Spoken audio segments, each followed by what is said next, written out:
சங்கீதம் 57 அதிகாரம்.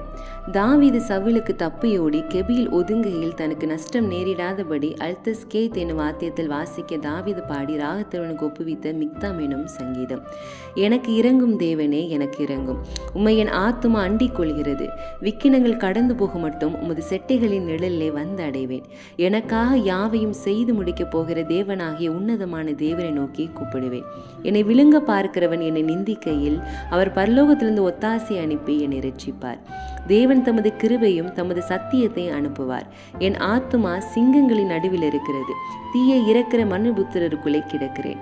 அவர்கள் பற்கள் ஈட்டிகளும் அம்புகளும் அவர்கள் நாவு கருக்கான பட்டயவுமாய் இருக்கிறது. தேவனே, வானங்களுக்கு மேலாக உயர்ந்தள்ளும். உமது மகிமை பூமி அனைத்தின் மேலும் உயர்ந்திருப்பதாக.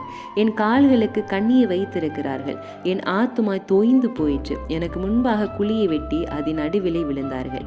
என் இருதயம் ஆயத்தமாய் இருக்கிறது. தேவனே, என் இருதயம் ஆயத்தமாய் இருக்கிறது. நான் பாடி கீர்த்தனம் பண்ணுவேன். என் மகிமையே விழி, வீணையே சுரமண்டலமே விழியுங்கள்.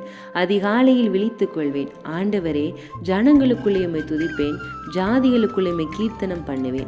உமது கிருபை வான பரியந்தமும் உமது சத்தியம் மேகமண்டலங்கள் பரியந்தமும் எட்டுகிறது.